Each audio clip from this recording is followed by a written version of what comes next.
La oposición venezolana celebra en distintas ciudades y países del mundo, pero ¿qué celebran realmente? ¿Qué celebran exactamente? ¿Tienen algo que celebrar? ¿Acaso están celebrando su propia mediocridad e ineptitud?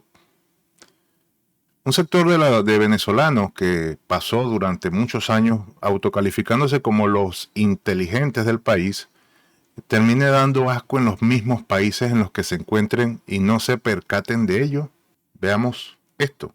Bueno, ahora sí, el precio que tenemos que pagar todos como venezolanos es nuestro petróleo, sí, pero quizá vamos a estar mucho mejor, ¿entiendes? Entonces, sí, ahora sí, quizá va a morir mucha gente o no, ojalá que no, pero es el precio que hay que pagar.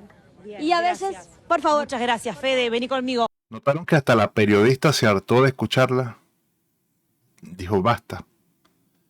Esta gente no se han enterado aún, y es que en realidad son lentos para entender que nadie, indistintamente del país en el que esté o en el que se encuentre o en el que haya nacido,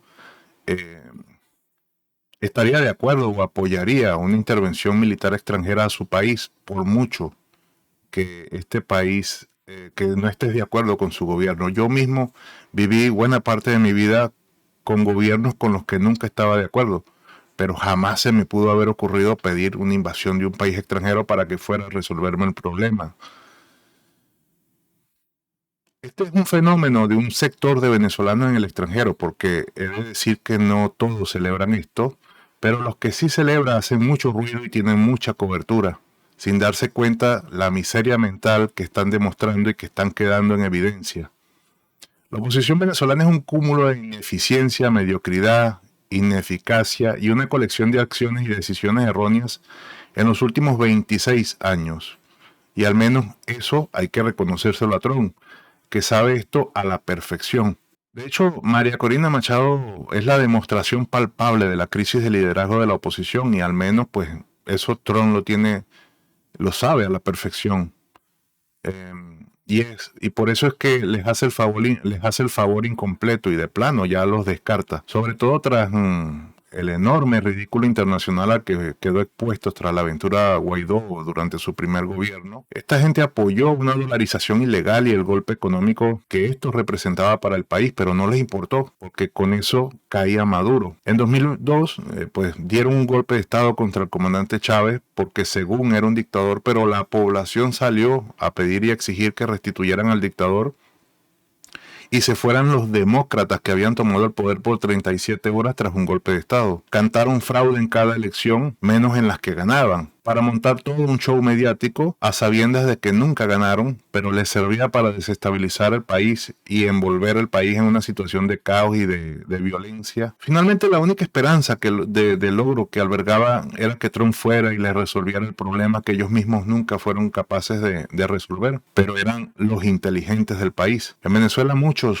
son los que deben asumir responsabilidad del monstruo que crearon durante 26 años y que es incapaz de ver la realidad de las cosas en su justa dimensión. Acá medios de comunicación, políticos de oposición, influencers que desde el extranjero alimentan este monstruo deben tomar responsabilidad por esto. Lo cierto es que tras el secuestro de Maduro y Cilia Flores se les acabó la excusa y de hecho ya comienzan a darse situaciones en países en los que los venezolanos exiliados estorban. Hay indignación en las redes. Por ejemplo, en estos días veía el caso de una argentina pero muy molesta porque en medio de la algarabía de estos venezolanos de pasaporte estaban levantando una bandera gringa en el obelisco de la ciudad de Buenos Aires.